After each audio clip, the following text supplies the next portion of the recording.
दिल्लीच्या वेशीवर शेतकरी अनेक दिवसांपासून आंदोलन करतोय। 3 कृषी कायदे रद्द करा।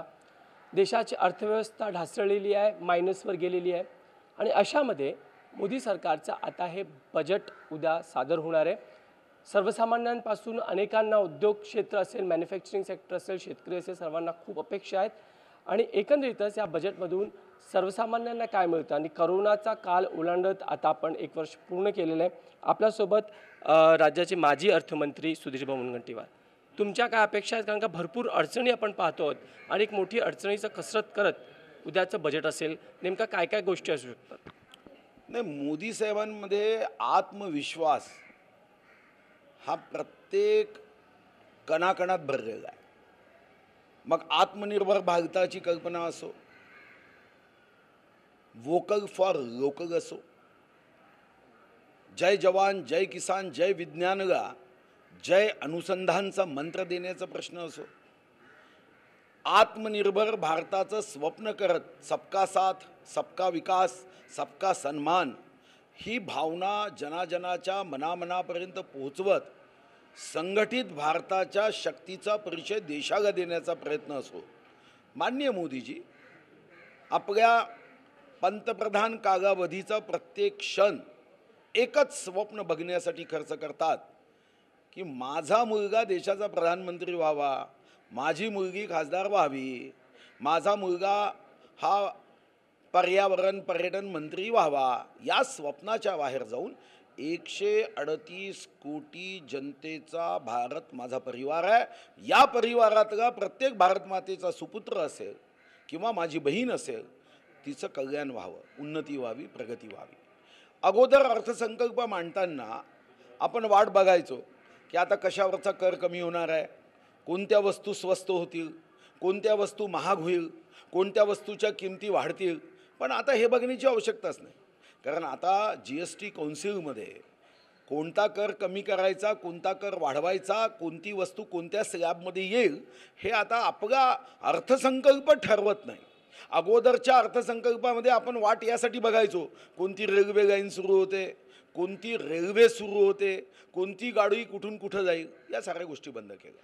आत्ताचे अर्थसंकल्प हे मतपेटीकडे पाहून, साधारणतः या अगोदर राज्यकर्ते जो अर्थसंकल्प मांडायचे तो निवडणुकीच्या मतपेटीला लक्षात घेऊन मांडायचे। आता मतपेटीकडे लक्षात ठेवून आपण अर्थसंकल्प मांडत नाही, अर्थसंकल्प आपण राष्ट्रशक्ती सशक्त करण्यासाठी मांडतो।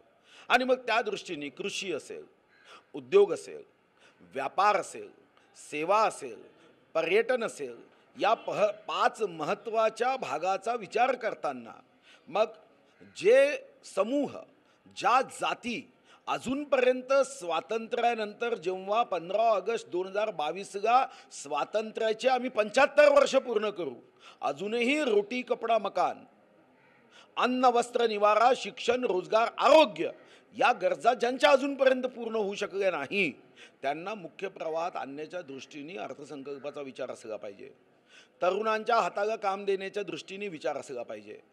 जॉब सीकर नव्हे, जॉब क्रिएटर समाज निर्माण करण्याच्या दृष्टीने विचार केला पाहिजे। जो माननीय मोदीजींनी संकेत दिला की 0 इफेक्ट, आम्ही उद्योग काढले पाहिजे, पण आमच्या नद्या प्रदूषित होत्या कामा नये, वायू प्रदूषण होता कामा नये, आमचं सॉईल प्रदूषण होता कामा नये। 0 इफेक्ट आमच्या वसुंधरेवर व्हावा, आमच्या भारत मातेच्या या 3 मुख्य भागावर व्हावा। 0 डिफेक्ट की जी ही वस्तू करू ती जगातली उत्तम करू। एक वेळ होती ढाक्याची मगमग, आपण म्हणायचो की एक साडी असेल तर माचीसच्या डब्बीमध्ये मावते।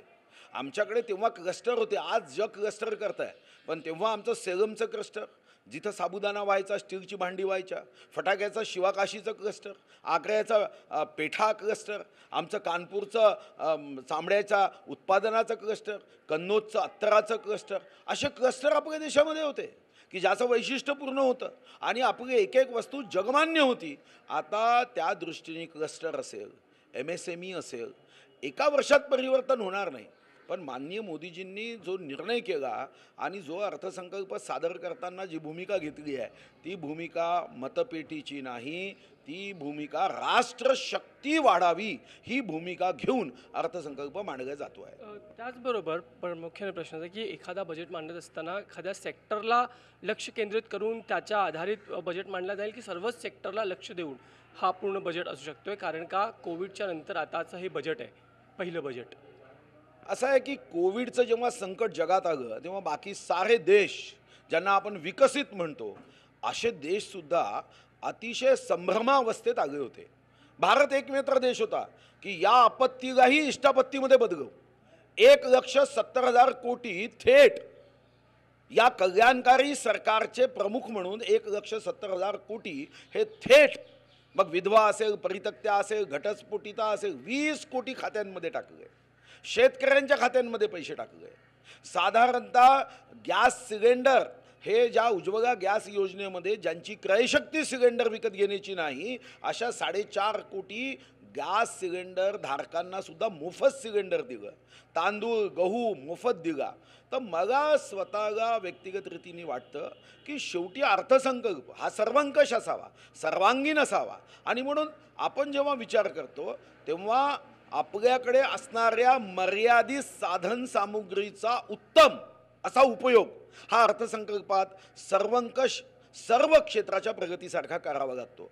जसं आपण बघितलं की मागच्या 6 वर्षात माननीय मोदीजींनी शेती यावर मोठा रोजगार आहे. आज जगामध्ये एकमात्र देश आहे भारत. पण भाऊ शेतकरी आज रस्त्यावर आहे, दिल्लीच्या सीमेवर आहे. खरंच आहे की शेतकऱ्यांना असं भ्रम का निर्माण करताय काही राजकीय पक्ष. म्हणजे कधीतरी याच्यावर डिबेट केली पाहिजे की त्या 3 कायद्यामध्ये की 2 कायदे तर महाराष्ट्रात अगोदरच आहे. मला तर कधी कधी हे पॉलिटिकल अल्झायमर असणाऱ्या नेत्यांची कीव येते हो. आपण 2006 मध्ये करार कायदा केला आहे आणि या कायद्यामध्ये कुठेही जबरदस्ती नाही आहे की हा कायदा आला म्हणजे जसा हेल्मेटचा कायदा आणल्यावर प्रत्येकाला हेल्मेट घालावाच लागेल. पण या कायद्यामध्ये कुठे जोर जबरदस्ती आहे? कुठेही जबरदस्ती आहे का की कृषी उत्पन्न बाजार समितीच्या बाहेर विकावं? नाही आहे. तुम्ही कृषी उत्पन्न बाजार समितीमध्ये विकू शकता. मग 2006 पासून कृषी उत्पन्न बाजार समिती बिहारमध्ये नाही तेव्हा कोणा काँग्रेसला वाटलं नाही का मग कृषी उत्पन्न बाजार समिती नाही? केरळमध्ये तर कृषी उत्पन्न बाजार समितीच नाही आहे. काही राज्यांमध्ये जसं 2006 पासून महाराष्ट्रात करार कायदा केला. बारामती ॲग्रोनी बोर्ड गावले आणि हे बोर्ड आपणही पाहिले की करारामध्ये शेती. आता 6 महिन्यापासून 5 वर्षापर्यंत आणि तीही जबरदस्ती नाही काय शेती कराराने दिलीच पाहिजे देऊ नका. पण या कायद्याला मुद्दाम सत्तेची सीडी समजून सत्य लपवत असत्य कथन करत ज्या पद्धतीने काही राजकीय पक्ष याचं राजकारण करताय. भाऊ मी विचारतो, शरद पवार कालच्या याच्यात म्हणाले होते की मोठी साठवणूक जी आहे कृषी उत्पन्नाची ती फक्त काही भांडवलदार किंवा काही मोठे जे प्लेयर्स आहेत यामध्ये त्यांनाच करता येणार आहे, सर्वसामान्य शेतकऱ्याला ते करता येणार नाही आहे. आणि त्याचबरोबर सरकारच्या कृषी कायद्यामध्ये म्हणतं आहे की समजे फल उत्पादन असेल ते 50% वाढ झाल्यानंतरच सरकार इंटरव्हीन करेल त्याच्या प्राईजमध्ये वाढ झाल्यानंतर. आणि अत्यावश्यक सेवेतले जे अन्नधान्य आहेत त्याच्यामध्ये 100% वाढ झाल्यानंतरच इंटरफेअर करेल. हे चुकीचं आहे. याच्यामुळे सर्वसामान्यांचं आणि शेतकऱ्यांचं पण नुकसान होईल. नाही कशामुळे शेतकऱ्यांचं नुकसान होईल? देशामध्ये 58,000 कोटीचं धान्य सडून जातं. गरिबाच्या पोटात जाण्याच्या ऐवजी उंदराच्या पोटात जातं. ते सडून त्याची दारू करून व्यसनी लोकांच्या पोटात द्यायला तुमच्यापाशी अशा उघड्यावर धान्य ठेवण्याची तुम्हाला त्याची कधी चिंता वाटली नाही का? पण साठवणूक करून जर शेतकऱ्यांना न्याय दिला जात असेल आणि त्यामध्ये इसेन्शियल कमोडिटी ॲक्टबद्दल तुमचा आक्षेप आहे असं 1 मिनिटासाठी गृहीत धरू. मग इसेन्शियल कमोडिटी ॲक्टमध्ये ही तरतूद आहे की जर त्या किमतीमध्ये 50% जर वाढ झाली आणि काही वस्तूंमध्ये काही पर्सेंटेजनी वाढ झाली तर इसेन्शियल कमोडिटी ॲक्ट तर लावताच येतो ना. मग प्रश्न कुठं उपस्थित झाला? हा प्रश्न उपस्थित होत नाही. आणि जी दुसरे 2 कायदे ते तर महाराष्ट्रात आहे.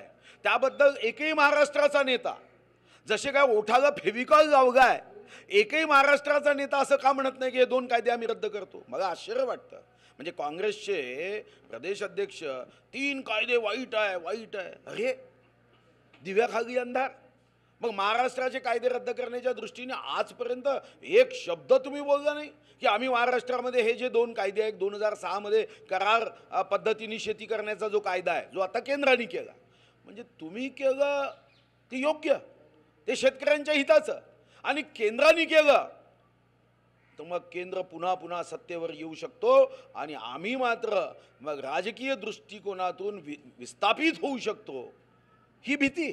मला वाटतं की हे योग्य नाही. मागा एकच गोष्ट समजते की मग महाराष्ट्राचा कायदा रद्द का केला नाही, 2006 तोच कायदा महाराष्ट्रात केला, तर यांनी जाहीर माफी शेतकऱ्यांची मागितली पाहिजे. भाऊ, मायनसचा GDP, मायनसमध्ये पोहोचलेला GDP ह्या बजेटमध्ये ग्रोथ इंजिन कोणत्या दिशेने जाताना दिसेल? कितीचा ग्रोथ तुम्ही शेतीमध्ये किंवा ओव्हरऑल आपण ज्याला म्हणतो तो एक्सपेक्ट करता? नाही, अर्थसंकल्पामध्ये शेवटी किती ग्रोथनी आपल्या देशाची प्रगती करावयाची आहे आणि त्या दृष्टीने आपण अर्थसंकल्प हा मर्यादित साधन सामग्रीचा उपयोग करून मांडणार आहोत. मायनस ग्रोथ तर हे खरं आहे, कोरोनाच्या संकटामध्ये सर्वच क्षेत्रावर त्याचा दुष्परिणाम झाला. आणि शेवटी देशाची ग्रोथ म्हणजे काय हो? महाराष्ट्र विकसित जागा तर देश विकसित होतो, पंजाब विकसित जागा तर देश विकसित होतो, आंध्र प्रदेश विकसित जागा तर देश विकसित होतो. देशाची जी आपण GDP काढतो, ग्रॉस डोमेस्टिक प्रॉडक्ट, आपण जे देशाचं सकल उत्पन्न काढतो त्या देशाला अलग आणि इतर राज्यांना अलग करता येत नाही. यामध्ये 28 राज्य, 8 केंद्रशासित प्रदेश, या सर्वांच्या प्रगतीची जेव्हा आपण अधिक करतो तेव्हा देशाचा GDP ठरणार आहे. आता आपल्या दुर्दैवाने या कोरोनाच्या संकटात साऱ्या जगामध्ये मायनस GDP आला, कारण उत्पादन बंद झालं, आपण लॉकडाऊन केलं, सारं काम ठप्प होतं. आणि जेव्हा काम ठप्प असेल तेव्हा मायनस GDP होतो. पण आपल्या देशाचं वैशिष्ट्य आहे, जगाचा जो सरासरी GDP आहे, जो संयुक्त राष्ट्रसंघाने आपल्या वेबसाईटवर टाकला आहे, आम्ही जगाच्या GDPपेक्षा अनेक प्रसंगी आपण पुढे राहिलो. आपल्याला आठवत असेल 1965 जेव्हा युद्ध झालं तेव्हाही देशाचा GDP मायनसमध्ये गेला. जेव्हा 1971 बांगलादेशशी युद्ध झालं तेव्हाही GDP मायनसमध्ये गेला. कारण अशा काही परिस्थिती हे उद्भवतात तेव्हा आपलं काम जेव्हा ठप्प होतं तेव्हा मायनसमध्ये जातो. आणि म्हणून आपण जेव्हा मायनसमध्ये GDP जातो याची चिंता करण्याची आवश्यकता कधीच नसते. हा एक तात्पुरता असा प्रभाव असतो. पण पुढच्या वर्षी मला विश्वास आहे की निर्मला सीतारामनजीच्या अर्थसंकल्पात आणि माननीय मोदीजी अमितभाईंच्या नेतृत्वात हा देश एक आत्मनिर्भर भारताची जी संकल्पना मांडण्यात आली, ज्या देशाचं वर्णन सोन्याचा धूर दुधाच्या नद्या वाहतात असं म्हटलं जातं, सोनेरी चिडिया, सोने की चिडिया असं ज्या देशाचं वर्णन केलं जायचं, आणि पहिल्या शतकापासून 18व्या शतकापर्यंत आमच्या देशाचा GDP जगात नंबर 1 होता. 17व्या शतकामध्ये आमच्या देशाचा GDP आणि जगातल्या एकूण GDPचा आमचा हिस्सा हा 24.4 होता, जो स्वातंत्र्यानंतर 4.2 वर आला. आता आम्हाला पुन्हा एकदा आत्मनिर्भर भारताची जी कल्पना माननीय मोदीजींनी सांगितली, कारण 2011 चिदंबरमनी जेव्हा अर्थसंकल्प मांडला तेव्हा जगाच्या अर्थसंकल्पात आम्ही 11व्या क्रमांकात होतो. आज आम्ही 5व्या क्रमांकात आहोत. आणि 2025पर्यंत खरं तर काही काँग्रेसवाले टीका करतात $5 ट्रिलियन इकॉनॉमी अशीच होऊ शकते का, कारण ते कधी स्वप्नही बघत नव्हते आणि यांचे सारे अर्थसंकल्प हे फक्त मतपेटीकडून पाहण्यासाठी असायचे.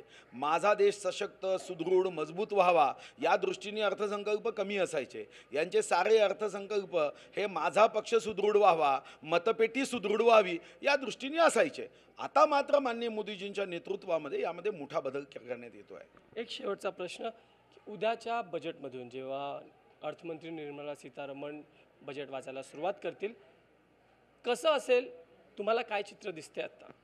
नाही, मला स्वतःला व्यक्तिगत रीतीने वाटतं, जेव्हा काल आर्थिक पाहणी अहवाल आला आणि आर्थिक पाहणी अहवाल एक माझ्या अंदाजे 550 पानाचा आणि 350 पानाचा, सर्व तर वाचणं शक्य झालं नाही, पण मला एक विश्वास आहे.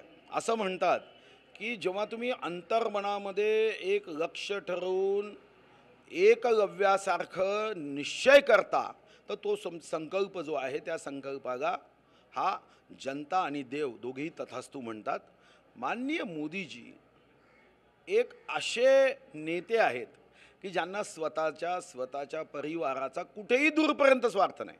मोदीजींना स्वतःचा मुलाला प्रधानमंत्री बनवण्याचं स्वप्न नाही, आणि म्हणून मोदीजींना हा देश मजबूत करावा, या देशाचा प्रत्येक नागरिक सन्मानाने जगावा, या देशामध्ये सुखसमृद्धी नांदावी, शेतकरी असेल, छोटे उद्योजक असतील, फुटपाथवर व्यवसाय करणारे असतील, ॲटो रिक्षा चालक असेल, शेतमजूर असेल, दीन दुर्बल शोषित पीडित अंध अपंग निराधार असहाय्य दलित बांधव आदिवासी बांधव या देशाचा प्रत्येक भारतमातेचा सुपुत्र सुखी व्हावा ही भावना घेऊन ते अर्थसंकल्प एक एक मांडत आहेत. आणि या अर्थसंकल्पामध्ये राष्ट्रशक्ती मजबूत करण्याचं काम होत आहे.